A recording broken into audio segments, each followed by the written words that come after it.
The sound of clinking silverware and soft chatter filled our grand dining room. It was a familiar sound for one of my parents' fancy dinners. The table was covered with expensive food, and everyone was dressed in their best clothes. Then, my father's voice boomed across the room, and the clinking stopped. "Everyone, please raise your glass," he said, flashing his big signature smile, the one he only used when we had important guests. He turned his proud gaze toward my older sister. "To our successful daughter, Olivia, New York's youngest marketing director. Before we begin, I'd love to know where you're all from. Drop a comment and tell me your city.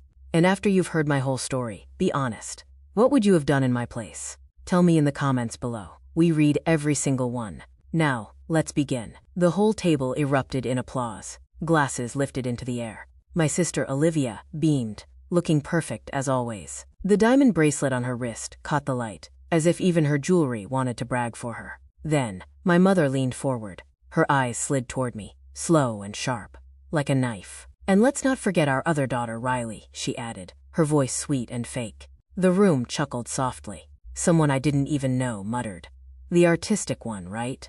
A wave of laughter rolled down the table, and I felt completely powerless to stop it. My mother swirled the red wine in her glass. "Yes," she said with mock pride. "Still trying. But hey, at least she's consistent." My chest tightened. I felt a hot flush creep up my neck. I forced a thin, weak smile onto my face, my palms sweating against the linen napkin in my lap. The roast beef on my plate suddenly looked like something I could never swallow. Olivia laughed, a soft, polite, fake laugh. "Mom, be nice," she said, as if she were defending me. "Riley just sees life differently." This brought more laughter from the guests. I didn't say a word. I didn't trust my voice not to break. That's when a new sound cut through the noise. It was the sharp, firm tap of a cane striking the marble floor. Tap, tap, tap. Everyone went quiet. My grandfather stood at the far end of the long table. His old, wrinkled hands were steady on his wooden cane. His sharp, gray eyes looked around the polished room, seeing right through all the fake smiles and expensive clothes. He didn't say a word for a long, heavy moment. He just looked at them, at my parents, at my sister, at all the smirking guests. Then, he slowly set his white napkin down on the table.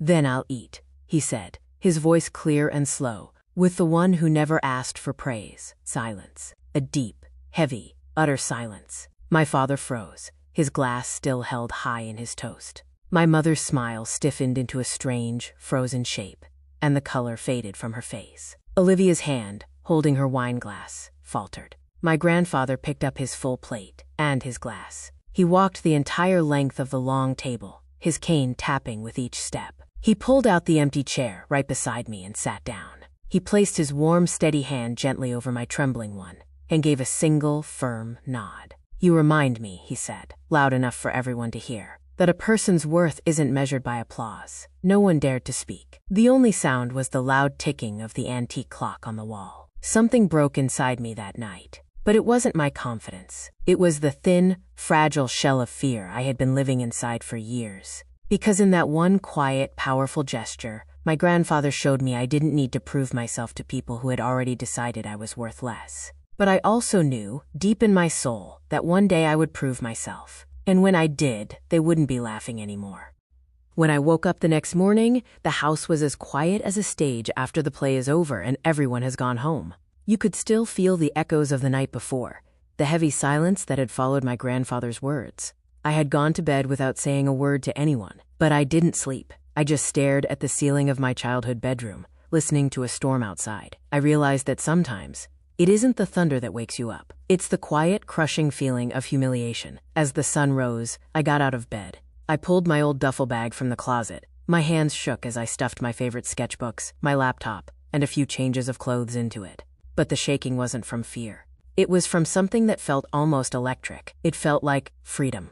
When I walked downstairs, my mother was in her silk robe, sipping her morning coffee at the huge kitchen island. The rich smell of expensive coffee beans filled the air, almost covering up the bitterness in her tone. "You're really leaving?" she asked, in a voice that said she already knew the answer. I didn't look at her. "Yeah." She gave a small, dry laugh. "Riley, you can't just run away every time life gets a little uncomfortable." I zipped the bag and slung it over my shoulder. The weight felt good. "I'm not running, Mom," I said quietly. "I'm finally walking away from people who don't see me." My father appeared behind her, already dressed for work in a perfect suit and tie. His face was a blank mask. "You're 26 years old," he said sharply. "You have no savings, no real career, no direction. You'll come crawling back. You always do." His words were meant to sting, and they did. But this time, I didn't flinch. "Not this time," I said, meeting his eyes. "And when I don't, remember you said that." My mother sighed and shook her head, turning back to her coffee mug. "You always did have a flair for the dramatic." "I guess I learned from the best," I replied. Then I turned and walked out the kitchen door. The screen door slammed shut behind me like a final period at the end of a sentence. It was the sound of a chapter in my life closing for good. For the first few months, I barely scraped by. I rented a tiny, noisy apartment above a laundromat. The floor creaked every time I took a step. I got a part-time job at a small local design studio. The work wasn't glamorous. I designed logos for town bakeries and flyers for hardware stores. But it was mine. My ideas. My sketches. My late nights spent hunched over my laptop. There were many nights I cried. Nights where the voice in my head, the one that sounded exactly like my mother's, whispered that I wasn't enough, that I would never be more than someone who just tried. But every time that voice got too loud, I would close my eyes and remember the feeling of my grandfather's hand on mine. I could hear his voice. "You remind me that worth isn't measured by applause." That sentence became my armor. I started taking on more freelance work. I built a website to show my portfolio. I stayed up until sunrise, sketching branding ideas and creating digital mock-ups for clients who didn't even know my name yet. I poured all the pain from their laughter into my work, turning it into something real, something that was truly mine. One night, I got an email from a man in California. He had seen a simple website redesign I'd done for a local bookstore and posted online. "You've got a real talent," he wrote. "Have you ever considered starting your own agency?" My heart nearly stopped. I didn't have the money. I didn't have any investors. But I had grit. I had determination. So, I said yes. I named my new company, True North Designs. I chose that name because it reminded me that no matter how lost you feel, there is always a direction to follow, even when no one else believes you can find it. 6 months later, things slowly started to change. Happy clients told their friends about me. One small project led to 10 bigger ones. My little business began to grow. I was even able to hire 2 other young designers. Both of them had been rejected by big firms for not having enough experience. I saw myself in them, and I promised I would never make them feel the way my family had made me feel. Every late night, every difficult client call, every exhausted morning felt like a small victory. I wasn't rich yet. I wasn't famous, but for the first time in my life, I didn't feel invisible. Then, one morning I was scrolling through my emails with a cup of coffee, and I froze. The email was from Henderson & Cole. It was a huge, famous luxury real estate firm in the city. More importantly, it was my father's biggest and most important corporate client. They wanted a full rebrand of their company, and they had found True North Designs through a recommendation on a professional website. They had no idea it was me. I stared at the screen for a long time, my heart pounding in my ears. Then, a slow, quiet, dangerous smile spread across my face. "I'll take the meeting," I wrote back. The day of the big presentation, I walked into their glass office tower. I wore a simple, elegant navy blue suit. My hair was tied back. I didn't look like I was begging for attention. I looked like I deserved it. My hands were steady. My steps were calm. When the conference room door opened, I walked in. My father was sitting at the table. He looked up. His face went pale. "Riley," he said, my name coated in a layer of pure disbelief. "Good morning," I said calmly, setting my laptop on the shiny table. "Shall we get started?" He blinked, confused. "You're presenting for True North?" "Yes," I said, opening my laptop. "I'm the founder." Silence. I clicked the button for the first slide. My designs lit up the big screen on the wall. They were bold, clean, and modern. Nothing like the safe, boring branding his company had been using for years. The other executives in the room nodded, looking impressed. My father's assistant scribbled notes, her eyes wide as she glanced back and forth between us. When I finished my presentation, the room was quiet again. But this silence was different. It wasn't dismissive. It was filled with awe. "That," one of the head executives finally said, "is exactly what we've been looking for." Finally, they approved the entire project on the spot. My father didn't say a word. As I packed up my laptop, I looked him directly in the eye and said softly, "I guess I found my direction after all." He tried to force a smile, but it was weak and didn't reach his eyes. That night, I went home to my own apartment and sat on my small balcony. I watched the city lights shimmer below me. My phone buzzed. It was a text message from my grandfather. "Proud of you, kiddo. It read, "You didn't prove them wrong. You proved you right." For the first time in years, I let myself cry. But they weren't tears of pain. They were tears of release. The heavy weight I had been carrying was finally gone. The girl they had mocked at that dinner table had finally learned the quietest, most powerful truth. Sometimes, the loudest revenge is simply finding your own peace. The invitation arrived a few weeks later. It was wrapped in thick, gold foil paper. The letters were embossed, screaming money and importance. It was my mother's handwriting. Still elegant, still distant, still cold. Family dinner. Friday, 7 p.m. Everyone will be there. For a second, I almost laughed out loud. The last time we had all sat at that table, I had been humiliated into silence. Now I was being formally invited back, not as a daughter they pitied, but as a woman they had severely underestimated. I took a long, deep breath and looked out the window of my own office. The words, True North Designs, were now etched in silver on the glass. My team was growing. My reputation was solid. We had just signed our third major client. I was not the same Riley who had left that mansion with a duffel bag and shaking hands. This time I would walk in calm, steady, and unshakable. When I arrived, every eye in the room turned to look at me. Olivia was the first to speak.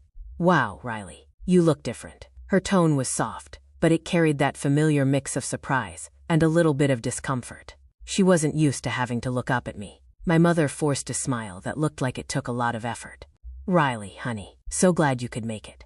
My father stood up, clearing his throat. "You've been busy, I hear." "Extremely," I said, setting my purse down. "You'd be surprised how fast your life can change when people stop laughing at you and start working with you." His jaw tightened slightly. Olivia tried to lighten the mood. "So tell us about your little design firm. What's it called again?"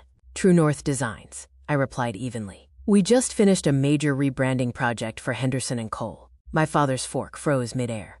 My mother blinked. "That's your company's client?" she asked, her voice trembling just a little. "Was," I corrected gently. "The deal is done." They loved the work. Olivia's eyes widened. "Wait, that's Dad's."